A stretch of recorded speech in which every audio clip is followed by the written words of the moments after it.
Mesdames, Mesdemoiselles et Messieurs, bonjour. Merci de suivre le 13h15 de la télévision nationale du Burkina Faso. Les travaux de la session 2014 de l'Assemblée générale des EPE a pris fin hier vendredi. Ce fut une occasion pour faire l'état des lieux des 15 années d'organisation de l'Assemblée générale des établissements publics de l'État. Les participants ont examiné les états financiers de 67 EPE et les rapports d'explication de 4 EPE. Drissa Siré. En 15 ans de fonctionnement, grâce à l'appui de la tutelle technique, les EPE ont accompli un effort remarquable du point de vue gestion. Cela s'est traduit par l'amélioration de leur situation financière, l'amélioration de la qualité du service public et l'amélioration de la gouvernance.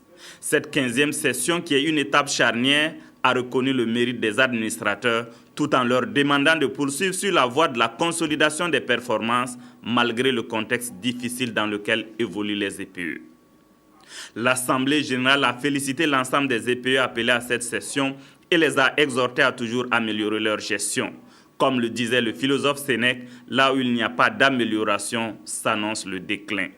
Les travaux ont été sanctionnés par des résolutions et des recommandations fortes, notamment dans le secteur de la formation professionnelle. L'Assemblée générale demande l'audit des infrastructures des centres de formation professionnelle, l'harmonisation de la durée des formations et l'augmentation des pécules de formation fixées désormais à 70 000 francs pour la catégorie A, 45 000 francs pour la catégorie B, 35 000 francs pour la catégorie C et 25 000 francs pour la catégorie D. Vous savez que depuis un certain temps, au niveau du gouvernement, nous prenons quand même des mesures sociales. On a eu à revoir un peu la bourse des étudiants, on a eu à revoir un peu la gain d'indemnité des fonctionnaires, on a revu l'intérêt de stage de ceux qui vont en stage. Il était bon aussi qu'on fasse quand même un geste pour ceux qui sont admis en concours direct, les pécules. Et je pense que c'était en tout cas tout à fait normal qu'on ait pris cette résolution-là qui va contribuer aussi à améliorer leurs conditions de travail. Alors les autres éléments, c'est essentiellement vraiment des problèmes qui reviennent chaque fois, notamment la durée des formations. Et c'est une question récurrente et il est temps effectivement qu'on puisse prendre une solution, une décision pour harmoniser. Parce que c'est vrai, on a besoin d'avoir des gens bien formés, mais aussi il faut tenir compte des contraintes qu'il y a. Ces résolutions et recommandations ont été adoptées grâce à la participation active et à la contribution constructive des acteurs aux travaux.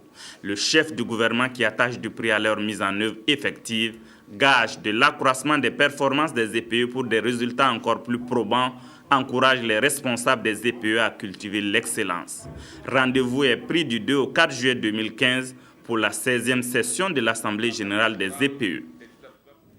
Et puis le Premier ministre qui a présidé la 15e Assemblée générale des EPE a insisté sur un certain nombre de points indispensables à la consolidation et à la bonne gestion des finances publiques. Luc Adolphe Thiao est au micro de Drissa Siré.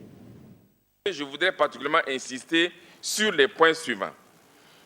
Premièrement, au regard de la faiblesse révélée dans les tenues des états financiers dans plusieurs établissements, j'invite les dirigeants des EPE concernés à un suivi rigoureux de leurs états financiers dans le strict respect des normes établies en la matière.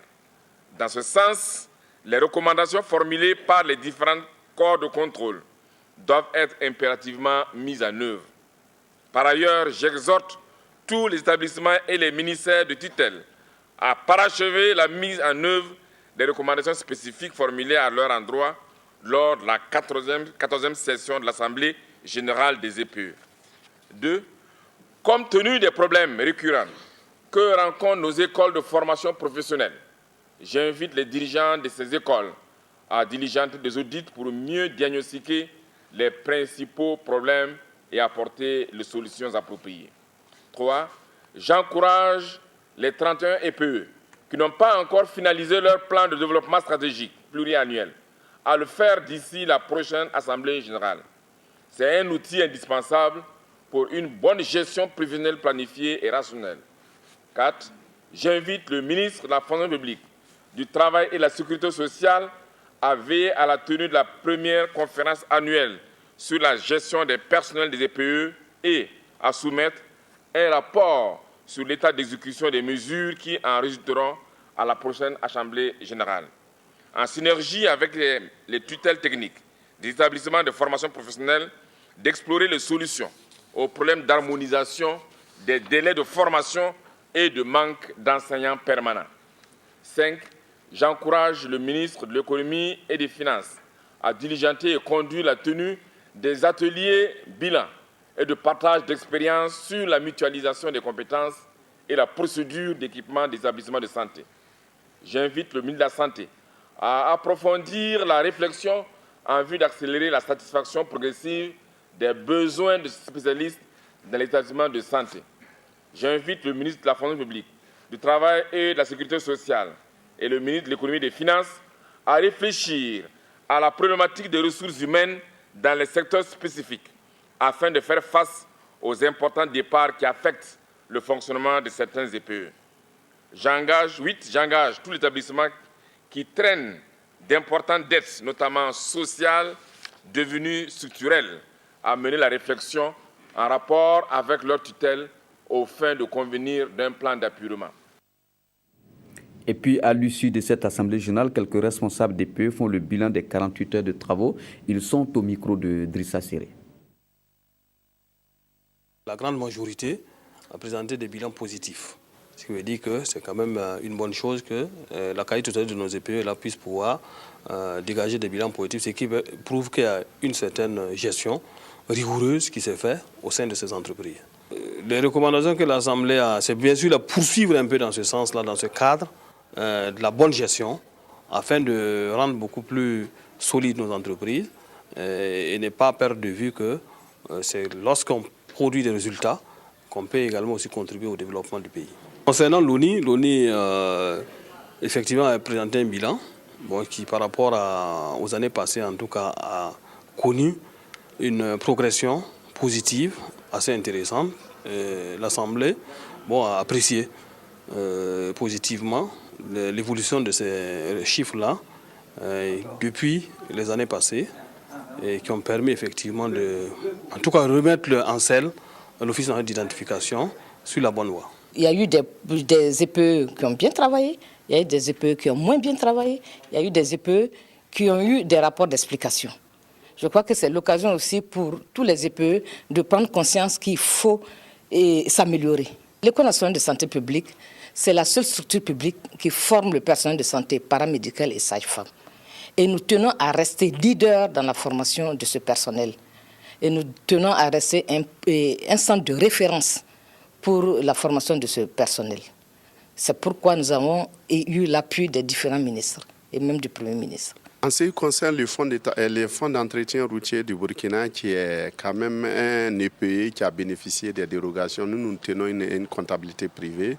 Aujourd'hui, on peut noter l'amélioration dans les paiements des décomptes, parce que l'une des missions principales, c'est financer l'entretien routier. On note les délais très réduits des paiements des décomptes qui sont passés d'environ 17 jours à aujourd'hui 10 jours de paiement. On note également que chaque année, grâce aux ressources mises à disposition, les fonds d'entretien arrivent à entretenir convenablement les réseaux routiers sur l'ensemble du territoire. Également, avec les réformes, nous prenons chaque année des dispositions pour améliorer un tant soit peu la qualité des travaux par le recrutement d'auditeurs internes, par les audits SN, les audits techniques comme les audits financiers chaque année que nous tenons.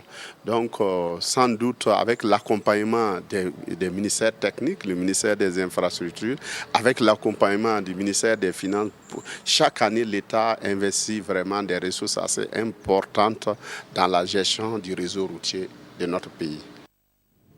Les Américains vivant au Burkina Faso ont célébré le 4 juillet dernier de Independence Day, la fête de l'indépendance des États-Unis d'Amérique. Une commémoration qui a connu la présence de plusieurs autorités burkinabées, dont le Premier ministre et la Première Dame du Faso. Le 4 juillet a été fêté cette année pour la 231e fois. Le reportage est signé Zalissa Sanfo. Independence Day. Le pays de l'oncle Sam commémore 238 années d'existence en tant que nation souveraine. Loin des feux d'artifice, des parades et des matchs de baseball organisés en terre natale, les Américains vivant au Faso ont célébré cet anniversaire avec leurs amis burkinabés. Le ditanier et la bannière étoilée ont retenti ce 4 juillet à la représentation américaine pour évoquer les relations américano-burkinabées. Et pas besoin de qualificatifs. La diversité et la qualité des personnalités présentes laissent deviner aisément l'importance de ces relations. Au nom de cette amitié, même ceux-là qui ne partagent pas les mêmes idéologies politiques ont parlé d'une même foi. Et Toulina Domouchingi de ne pas passer sous silence l'hospitalité et le savoir-faire des Burkinabés. À en croire son excellence, la coopération entre les deux pays a de beaux jours devant elle. J'ai été réconforté de noter que les programmes du gouvernement américain portent déjà leurs fruits qui se consolideront au cours des années à venir.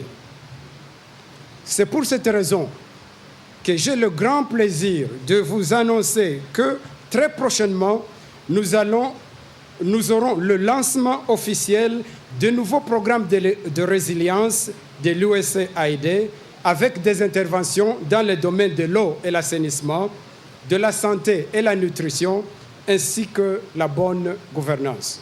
À propos de Independence Day, John Adams écrivait « J'ai tendance à croire que ce jour sera fêté par les générations à venir. Et ce 4 juillet, il a encore eu raison. Et peut-être aura-t-il raison encore l'année prochaine. Si God bless America. » Et puis en séjour à Ottawa, au Canada, où il prend part aux travaux de la 40e session de l'Assemblée parlementaire de la francophonie, le président de l'Assemblée nationale, M. Sungalo Apollinaire Ouattara, réagit au décès de Gérard Kango Ouédraogo. Il dit retenir de l'illustre disparu le souvenir d'un grand homme politique qui a été de tous les combats de son époque. Il est au micro de Zoumana Traoré.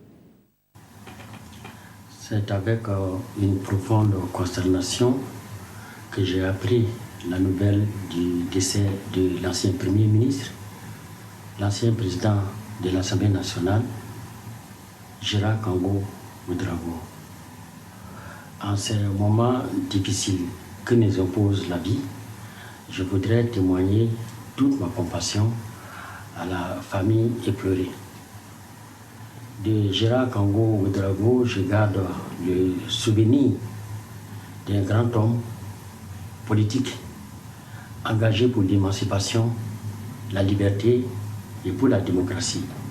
Il a été de tous les combats que notre peuple a menés. En ce moment de deuil, de douleur, je voudrais, à mon nom personnel, au nom de l'ensemble des députés et de l'ensemble des fonctionnaires parlementaires, exprimer ma profonde compassion à la famille de l'illustre disparu. Que son âme repose en paix. Et puis le décès de M. Gérard Kango Ouédraogo a plongé la classe politique burkinabé dans la tristesse, qualifié d'artisan de l'indépendance politique et économique du Burkina Faso, mais aussi de modèle pour les générations futures. L'homme aura été de tous les combats pour le respect des Burkinabés, selon certains leaders politiques. Des leaders parmi lesquels M. Assimi Kwanda, secrétaire national exécutif du CDP, et le premier responsable du Faso, autrement M. Ablasse Ouédraogo. Au nom de leurs partis respectifs, ils s'expriment sur cette disparition. Ils sont au micro de Abdelaziz Yagibou. Le président Gérard Kango Ouédraogo est un patriote, un homme intègre, qui a investi toute sa vie dans la construction de notre cher Burkina Faso. Comme on le dit dans notre langue, c'est un baobab qui vient donc de tomber. Et tout le peuple burkinabé est dans la tristesse. Et je le dis avec sincérité et avec solennité, Gérard Kango Ouédraogo restera un modèle pour les générations futures de notre pays. C'est une grande perte pour notre pays, mais Dieu seul sait ce qu'il fait. Que Dieu l'accueille en paix dans son royaume éternel. Oui, c'est avec une profonde tristesse que les militants du CDP et toute la direction politique ont appris la triste nouvelle du décès de M. Gérard Kango Ouédraogo, qui a été un homme politique exceptionnel. Il a été de tous les combats, la lutte pour l'indépendance et l'émancipation de notre pays, la lutte pour l'affirmation de la démocratie, la lutte pour le progrès économique, développement social dans notre pays, jusqu'à la date où il a été rappelé à Dieu.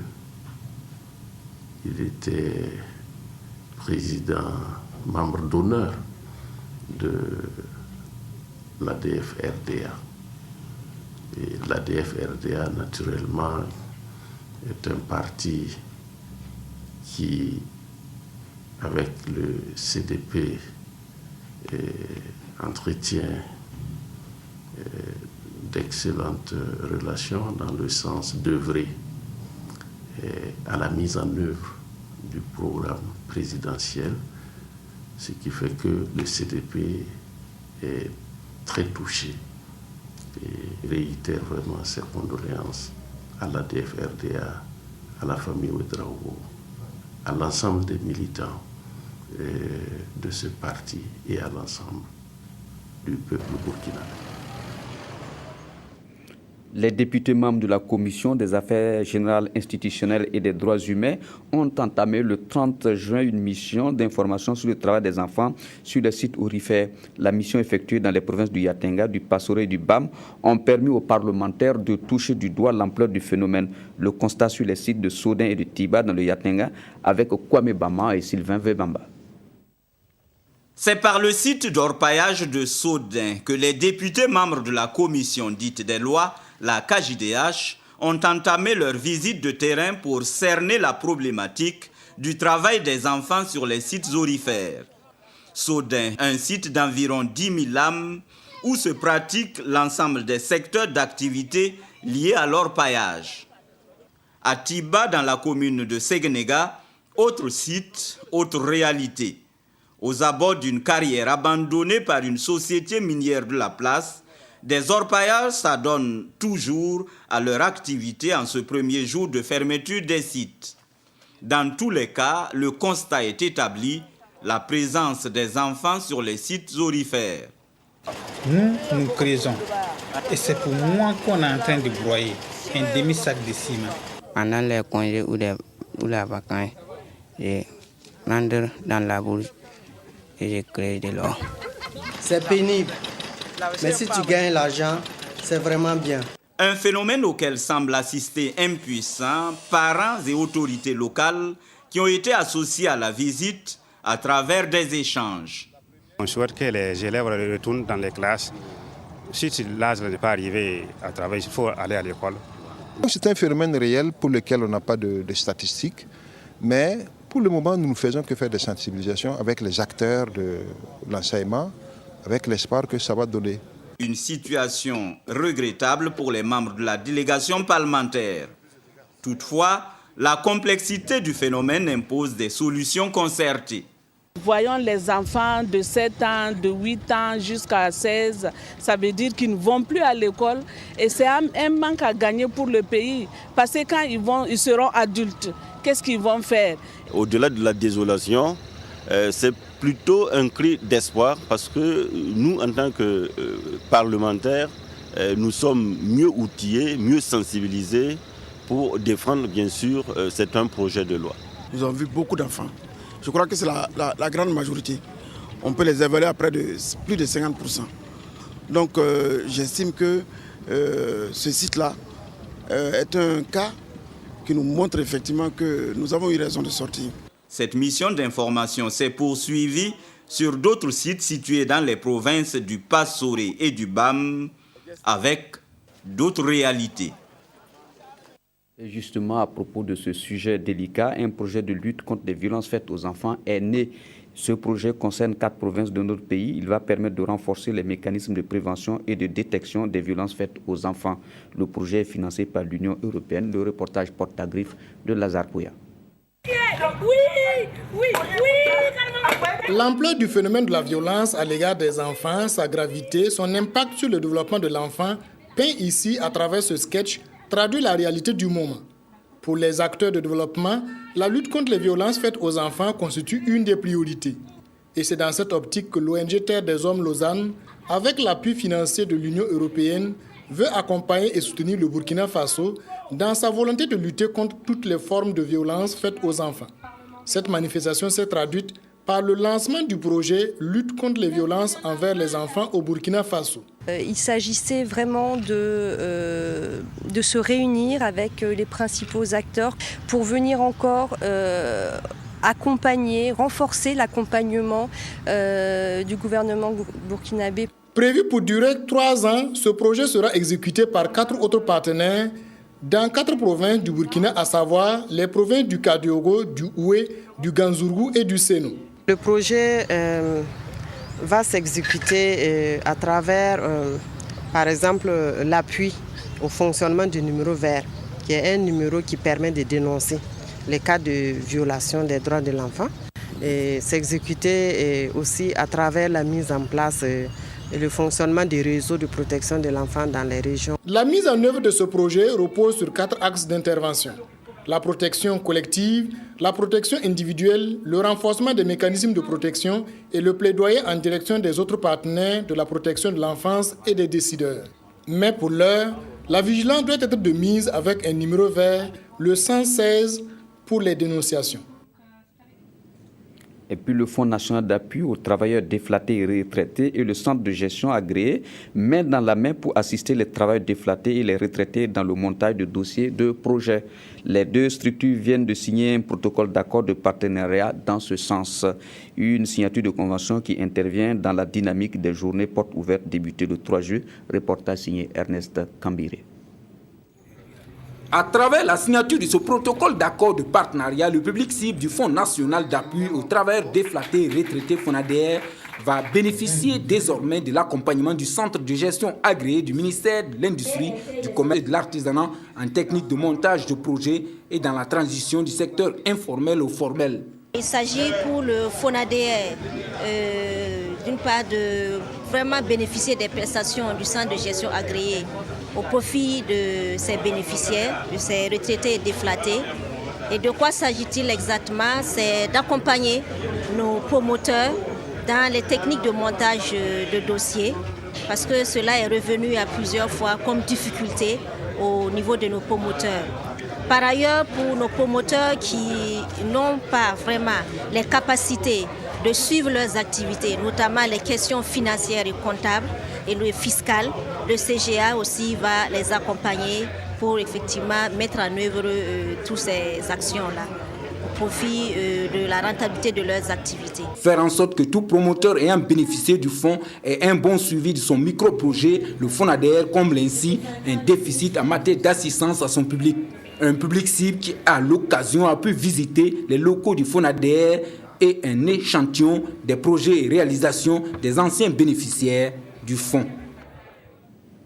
Agriculture et élevage, des aliments pour l'entretien et l'embouche des ruminants et de la volaille. La commercialisation de ces produits a débuté le 27 juin dernier. Explication de Evelyne Dabiré. Par une visite guidée que le directeur général de la Société de fabrique d'aliments pour bétail et son équipe ont procédé pour présenter la production des aliments pour bétail. Une production qui utilise plusieurs matières premières, dont le soja, le coton, le blé, le maïs ou le son de ces céréales, en plus de vitamines, de sels minéraux, de mélasse ou autres poissons. Et toute production démarre par le tri mécanique de tous ces produits afin d'éliminer les impuretés, puis d'autres étapes comme le broyage ou l'extrudage pour diminuer les huiles et faciliter la digestion. Enfin, une recette parmi les 11 est appliquée en fonction du type d'élevage concerné par les produits. Nos aliments, actuellement, il y a 11 différents types d'aliments que nous proposons. Chez les bœufs, les bovins, nous avons déjà 3 types d'aliments. C'est l'entretien. Deuxième type d'aliment chez les bovins, c'est la vache laitière. Le troisième, enfin, chez les bovins toujours, c'est l'aliment pour l'embouche. Et chez les moutons et chèvres, nous avons là 2 formules. Ces 2 formules-là, c'est pour l'entretien, c'est-à-dire l'élevage simple, mais c'est également aussi pour engraisser des animaux et en faire des animaux de boucherie. Et chez la volaille, nous distinguons deux sous-familles. La volaille, pour faire la chair, ça part du poussin, c'est une formule déjà. Il y a la croissance, c'est une formule alimentaire différente. Et il y a la finition de la chair. En farine ou en granulé, ces aliments ainsi produits sont fonction du type d'élevage, des âges et de la physionomie du bétail. Des recettes sont élaborées selon la finalité recherchée, qui est l'embouche ou l'entretien. Ces produits made in Burkina sont en vente promotionnelle jusqu'en fin août prochain. Et puis l'Union nationale des administrateurs civils du Burkina Faso a tenu une assemblée générale le samedi 28 juin dernier. Les administrateurs ont appelé à des réformes pour prendre en compte l'importance de l'administrateur dans le fonctionnement de l'État. Le reportage est signé Zalissa Sanfo. À cette première assemblée générale constitutive de l'Union nationale des administrateurs civils du Burkina Faso, UNABF, c'est un cours d'histoire de ce qu'a été l'administrateur civil qui a été donné. Un rappel pour montrer combien ces acteurs ont été utiles pour la construction de sociétés nouvelles. L'administrateur civil avait pour charge la participation à l'action du gouvernement par sa fonction de conception, de direction et de commandement. Il avait surtout pour mission d'adapter la conduite des affaires administratives à la politique générale du gouvernement, de préparer les projets de loi et de règlement et les décisions ministérielles, de tracer les directives nécessaires à leur exécution, de coordonner et d'améliorer la marche des services publics. En un mot, l'administrateur civil était la tête pensante de l'administration publique. Et si ces moments sont évoqués avec tant de nostalgie et de regret, c'est parce que selon les premiers responsables de cette organisation, les administrateurs civils ont perdu leur lustre d'antan.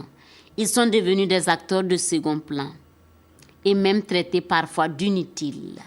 Une situation pérennisante que l'UNABF déplore et invite à des réformes. Revaloriser l'image du corps préfectoral, composé de tous les chefs de circonscription administrative, en leur dotant d'attributs réels, de pouvoirs et de moyens d'action effectifs. De poursuivre la professionnalisation de l'administration territoriale, engagée depuis 2011 sous votre clairvoyance. De doter les collectivités territoriales de moyens nécessaires leur permettant de résoudre les problèmes immédiats des citoyens. De réviser les curricula de formation des administrateurs afin de l'adapter aux exigences de leur emploi. C'est une plaidoirie que l'ensemble des administrateurs civils espèrent sera examinée avec soin pour qu'ils puissent contribuer au bon fonctionnement d'une administration qui se veut moderne. Après le lancement officiel de la célébration de la culture islamique le samedi 28 juin 2014 à Ouagadougou, l'Organisation islamique pour l'éducation, la culture et la science IDESCO a procédé ce samedi 1er juillet au démarrage de son colloque qui s'est tenu du 1er au 2 juillet 2014 à Ouagadougou, et ce sous le thème l'islam au Burkina Faso, de la pénétration coloniale à la fin de la colonisation, que le premier panel a permis de retracer les grandes lignes de l'histoire de l'islam au Burkina Faso. Le reportage est de Bachirou Youmadia Doussa et de Adama Koulibaly. L'islam au Burkina Faso, de la pénétration coloniale à la fin de la colonisation, voici la thématique pour laquelle l'Organisation islamique pour l'éducation, les sciences et la culture entame son colloque, entrant dans le cadre de la célébration de la culture islamique 2014. Ce panel va permettre de passer au pain fin les grandes étapes de la pénétration de l'islam au Burkina Faso. Avant la colonisation, l'islam était cantonné dans des cercles bien définis, c'est-à-dire dans les milieux marchands, dans les milieux des pasteurs peuls. Mais pendant la colonisation, on va assister à des mutations parce que les sociétés traditionnelles vont traverser des bouleversements qui vont être profitables à l'islam. Les mouvements de population, et puis même les changements de mentalité qui vont favoriser une islamisation progressive de ces populations-là. Ouagadougou a été désigné comme capitale de la culture islamique en Afrique pour l'année 2014. Cette activité est organisée en collaboration avec le ministère de la Culture et du Tourisme. Notre contribution, c'est de faire en sorte que tous les aspects pratiques de la célébration puissent être, pilotés par notre ministère. Et vous l'avez remarqué, ça va s'étaler non pas sur 1 ou 2 jours, une semaine, mais ça s'étale sur toute une année. Ça veut dire que nous allons organiser, nous allons mettre en place un programme qui va occuper tout au long de l'année, effectivement, donc, notre pays dans la célébration de la culture islamique. À ce colloque prévu pour s'achever le 2 juillet, il sera aussi question d'un panel sur la vie et l'œuvre de Cheikh Abdoulaye Doucouré.